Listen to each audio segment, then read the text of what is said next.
queria conversar com você hoje sobre algo que é muito comum agora, nesse ano que a gente está principalmente vivendo uma pandemia, que é o serviço de delivery. A gente vê nesse momento aqui, onde os restaurantes estão fechados, e muita entrega de comida via delivery. O motoqueiro vai lá, chega na sua casa com alguma entrega. Isso não é novo, e eu vou te dizer, isso é mais antigo do que você imagina.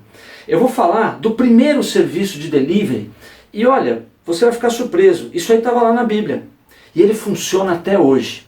Daqui a pouco eu falo sobre ele. Mas eu quero conversar com vocês um pouco sobre a história do profeta Elias. Se você ler lá em casa daqui a pouco, 1 Reis capítulo 17, fala de uma história, de um trecho da história do grande profeta Elias. O que estava acontecendo ali? Elias, um profeta em Israel, um homem de Deus. Naquele tempo Acabe era o rei que estava governando sobre Israel. Um homem completamente descompromissado com Deus, um homem que, pelo contrário, ele servia a um deus pagão chamado Baal. Escolheu uma mulher a dedo, que se chamava Jezabel. Jezabel, o pai dela, morava lá na Fenícia, era rei da Fenícia, e era um mestre no culto a Baal. Então, Acabe fez tanta coisa ruim em termos de idolatria, que o povo já não sabia mais se existia o Deus vivo, se era Baal. Uma confusão danada. Deus levanta o profeta Elias e levanta com juízo sobre Acabe e o povo de Israel.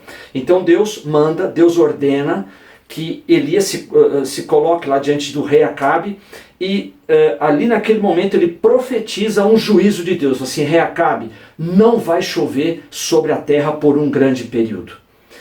E de fato ele falou aquilo e Deus fala para Acabe, fala para Elias, Elias, agora vai lá para uma caverna e se esconde.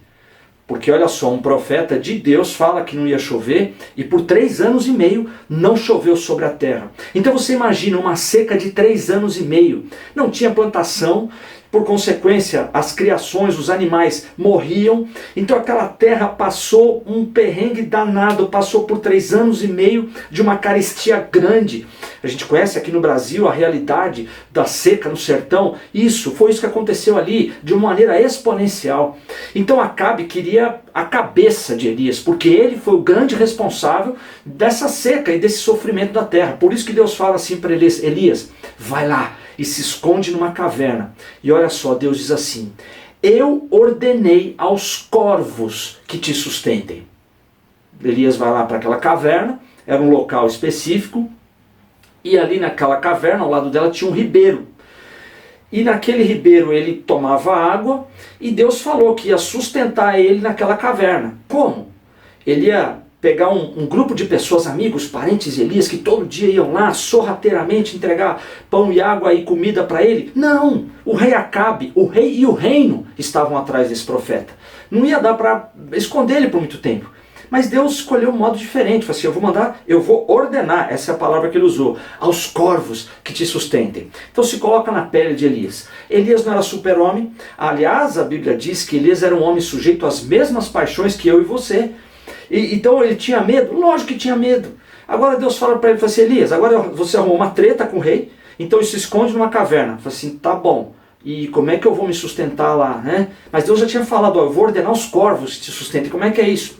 Elias chega lá na caverna, primeiro dia, e de repente ele estava lá e ele ouve um gralhar, um corvejar. Esse é o ruído do corvo, um corvejo. E quando ele vai sair ali, ele vê que tinham corvos. Mas o que era? Um bando de corvos ali pousando para descansar? Não! Eles traziam no seu bico carne e pão. Uau! Eles trouxeram para Elias carne e pão. Que coisa maluca é essa? Corvo, ele come animais pequenos, ele come frutas, mas também ele come carne.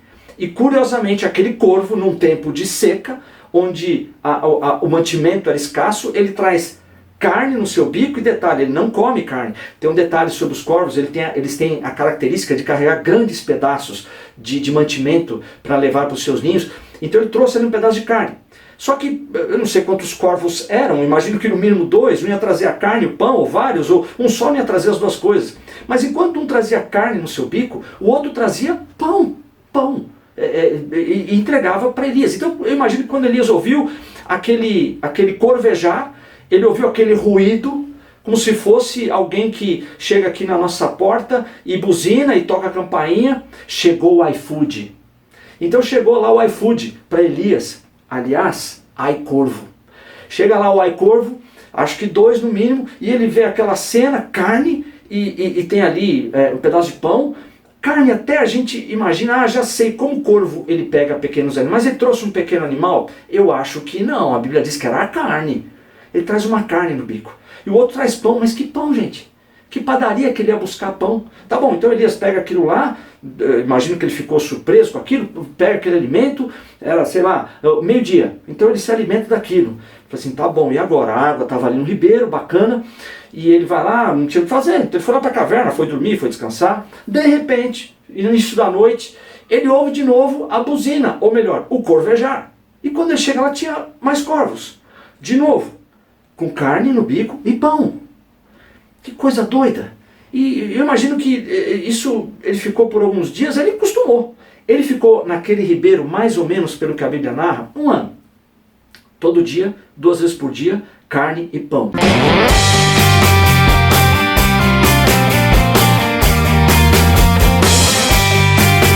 Vamos pensar um pouquinho. O corvo, ele estava também sujeito às consequências desse período de seca. Toda a cadeia alimentar foi afetada. Então o corvo precisava comer, tá certo? Ele se alimentava tanto de frutos quanto também de animais. Só que os frutos, por causa da seca, eles não estavam nascendo. E os animais que eram suas presas, por não comer os frutos que não estavam nascendo, morriam. Então o corvo tinha escassez de comida. Ele não tinha fruto nem animal para comer. Mas curiosamente, ele trazia carne e pão. O pão, gente, de onde ele pegava pão? Qual a padaria? Que pão é esse? Pão feito? Pão pronto? Então olha quanta coisa inexplicável. Como é que um corvo, ele até deveriam existir menos corvos. Vários corvos iam ter morrido ali por causa da seca. Mas existia corvo por 1 ano, todo dia, 2 vezes por dia. Tinha carne todo dia, 2 vezes por dia. Pão 2 vezes por dia, por 1 ano. Como é que se explica isso? Tem uma expressão que Davi usa, lá no Salmo 81, no Salmo 139, que ele diz assim, tal conhecimento, ele é maravilhoso demais para mim que eu não posso entender. Davi estava falando ali sobre como uma criança nasce no ventre de uma mãe, e ele fala assim, olha, tal conhecimento, ele é maravilhoso demais para mim, eu não consigo compreender. Se a gente olhar e tentar analisar como é que corvo trazia todo dia pão e carne para Elias, no meio de uma seca, onde ele ia pegar aquela carne? Outra, ele não comia a carne que ele trazia, ele não ia morrer de fome e ia satisfazer Elias. De onde ele pegava pão? Pão pronto, não era farinha, não era trigo, era coisa pronta. Como é que é isso? Esse conhecimento é maravilhoso demais para mim, que eu não consigo entender. Não está ao meu alcance. Esse foi o primeiro serviço de delivery, isso estava na Bíblia, era não o iFood, que é um negócio aqui no Brasil, mas era o iCorvo. Deus, notem, ele diz para Elias, eu ordenei aos corvos que te sustentem. Como é que Deus ordenou? Será que ele reuniu os corvos e disse, vem cá corvos, eu vou falar para vocês o que vocês têm que fazer a partir de hoje? Eu não sei, tal ciência é maravilhosa demais para mim, que eu não consigo entender. Mas olha uma coisa, hoje nós vivemos uma situação parecida com a de Elias. Elias, ele foi para um confinamento. Ele foi para uma caverna, porque ele tinha que ficar escondido, guardado. Olha que coincidência. 2020, pandemia assolando o mundo. Mundo, fique guardado. Mundo, cada um para sua caverna. Estamos encavernados. Só que não é só uma questão de estar dentro de uma casa ou de uma caverna. É todo o entorno.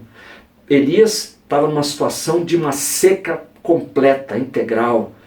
Nós vivemos agora um impacto desse vírus na humanidade, na economia, na política, nas finanças. Isso está afetando tudo e todos. Como é que eu vou me sustentar? Como que agora a economia vai girar? E agora como é que eu vou ter dinheiro para comer?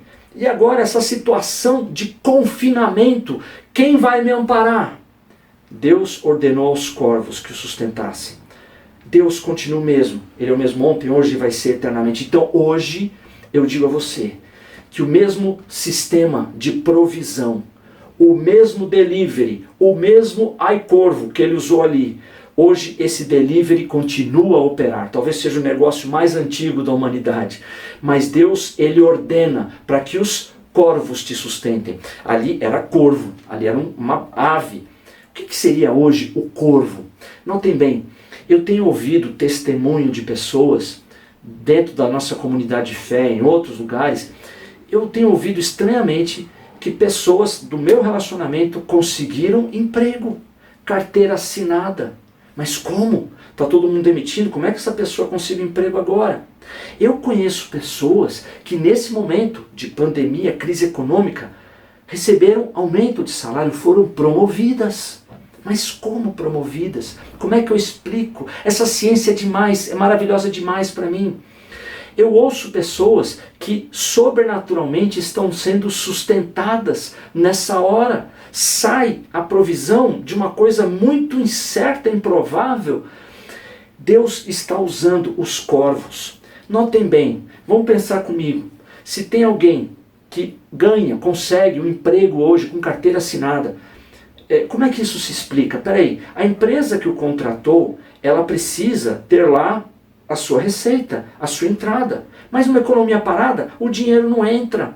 Como é que uma empresa consegue abrir portas para empregar gente? Eu não sei, tal ciência é maravilhosa demais para mim. Vamos voltar para o corvo? A Bíblia diz, Jesus ele falou no seu Sermão do Monte, que Deus cuida dos pássaros. Que você nunca vai ver um pássaro trabalhando pela comida dele, porque a Bíblia diz que Deus sustenta os pássaros. Olha, os corvos eram pássaros. Quem que sustentava aqueles corvos? Deus. Aqueles corvos eram sustentados por Deus para sustentar Elias. Deus hoje movimenta as coisas, na economia, na política, nas finanças, não importa, mas ele movimenta as coisas para abastecer os corvos, ou seja, aquelas entidades que são responsáveis por pagar salários, no momento onde a coisa não está acontecendo. Soube de uma empresa petrolífera que lida com petróleo que está contratando pessoas, mas espera lá, estamos no momento onde os carros não estão circulando, muito pouco. Então não tem um consumo de combustível. A gente olha nos postos hoje em dia, os combustíveis abaixando de preço porque não tem demanda, as pessoas não estão abastecendo. Como é que uma empresa petrolífera vai abrir vaga? Tal ciência é maravilhosa demais para mim que eu não posso atingir. Por que eu estou dizendo isso, meu amigo? Porque eu quero dizer o seguinte, do mesmo jeito que ele estava numa caverna, num tempo de carestia, num tempo de seca, Deus ordenou corvos. Deus faz isso. Ele ordena, ele orquestra qualquer contexto para trazer a provisão de maneira sobrenatural para você.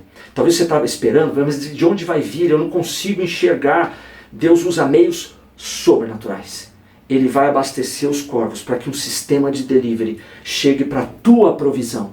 Elias ficou ali por quase um ano e ele foi sustentado todo dia. Só saiu de lá na hora que acabou a água do ribeiro e Deus mandou ele para um outro lugar. Mas enquanto ele esteve ali todo dia, 2 vezes por dia, corvos traziam pão e carne para que ele pudesse ser provisionado naquela situação. A provisão de Deus para a tua vida. Jesus ele fazia coisas incríveis. Ele transformou água em vinho. Mas um vinho bom para chegar naquele ponto precisava de no mínimo 15 anos. Mas Jesus fez um milagre sobrenatural. Como que Jesus fez isso? Não sei. É uma ciência maravilhosa demais para mim que eu não consigo alcançar. Não se importa como Deus faça as coisas, mas espere que as coisas venham das fontes mais improváveis.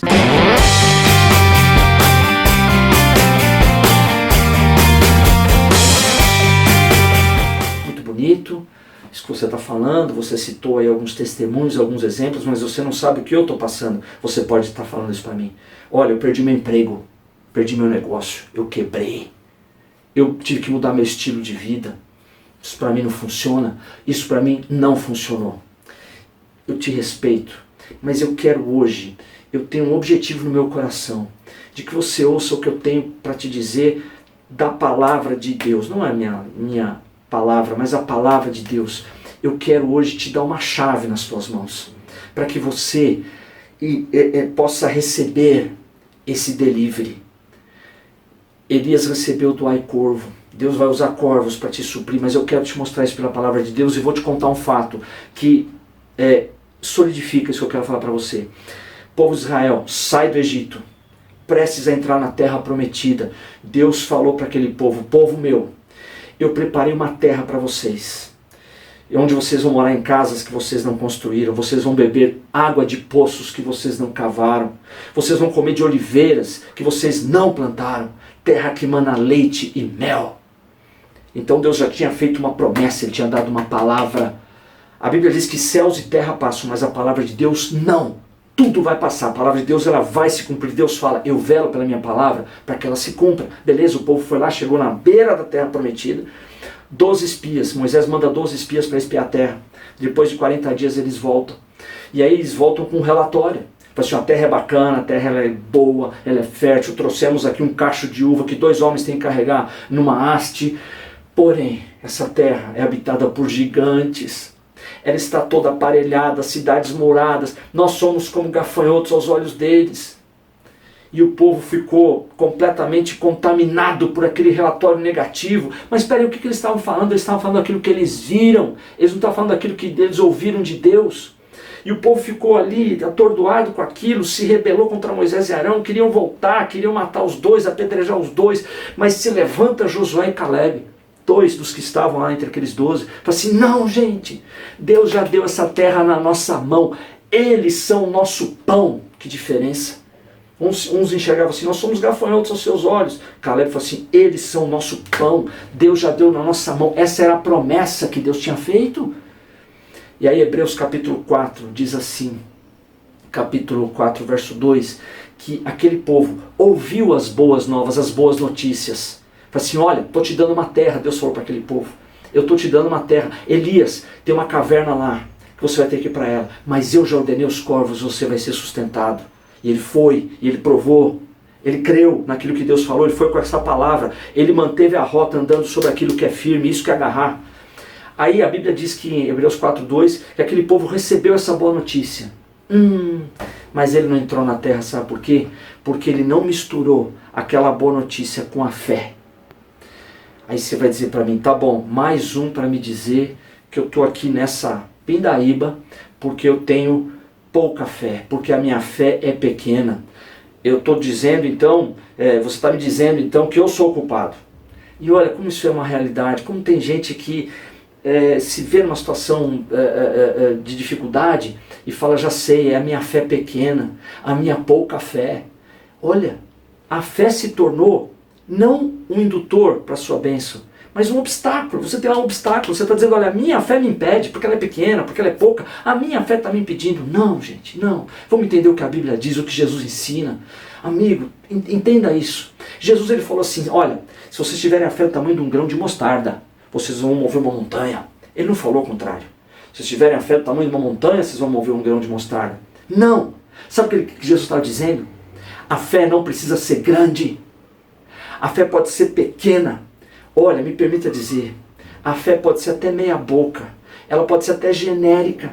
Mas essa pequena fé, ela move montanha. Ah, então não precisa ter fé? Não, a Bíblia fala que você pode aumentar a sua fé. A fé vem pelo ouvir, o ouvir pela palavra de Deus. Então quanto mais você ouve, quanto mais você se alimenta, come, bebe, quanto mais você digere, você mastiga, engole, regurgita, mastiga de novo, engole, quanto mais você medita, ouve a palavra de Deus, maior a tua fé e mais paz você tem, você reina em vida. Mas vou te dizer uma coisa, a fé pode ser pequena, ela pode ser ínfima, ela pode ser meia boca, ela pode ser genérica, serve para tirar uma montanha da sua frente. O que Jesus está dizendo não é que você não recebe a sua bênção porque sua fé é pequena, porque você tem pouca fé. Não.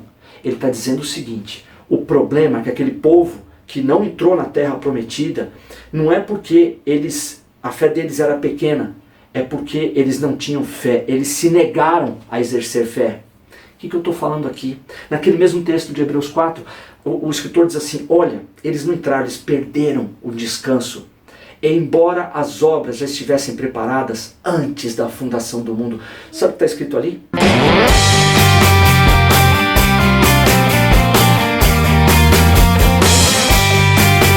Deus está falando que a vitória sobre Canaã e os povos que tinham lá, ela já estava preparada, Deus já tinha preparado, o pedido estava pronto, era só entregar. E sabe o que eles precisavam?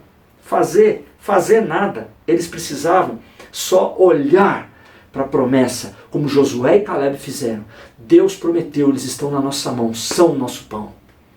Então o que eu quero te ajudar hoje, meu amigo, e minha amiga, que você se sente aí numa dificuldade tremenda, fala assim, ó, tá vendo, me pegou, fui abatido, isso aí serve para poucos, não é para muitos não, minha fé é pequena. Não, o problema é quando não tem fé.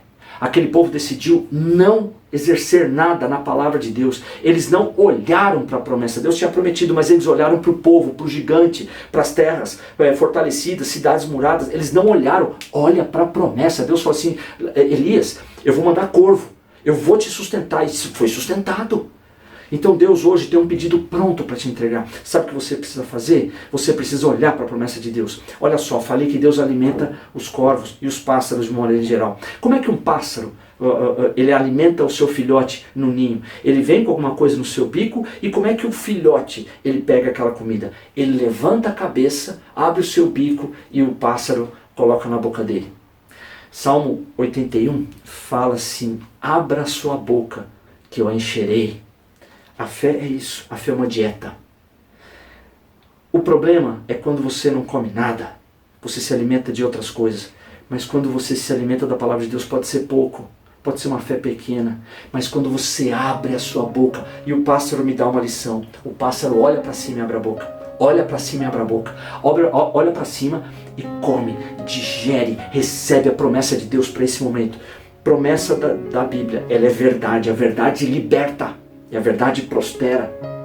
Então se a Bíblia diz, 1000 vão cair ao teu lado, 10.000 ao teu direito e você não vai ser atingido, isso é verdade. Praga alguma chegar à sua tenda, isso é verdade. Todas as promessas, tantas quantas promessas a de Deus são em Jesus, o sim, o amém. Quando você olha para a promessa, abra a sua boca para ela, porque Deus vai te dar. Primeiro sistema de delivery, o mais antigo, ai corvo. Deus ordenou aos corvos para que trouxesse provisão sobre Elias. Como é que funcionava aquilo? Eu sei lá. Essa ciência é maravilhosa demais para mim. Como é que hoje eu vou ser abastecido, crise, sem negócio, sem emprego, mudança de estilo de vida, fome?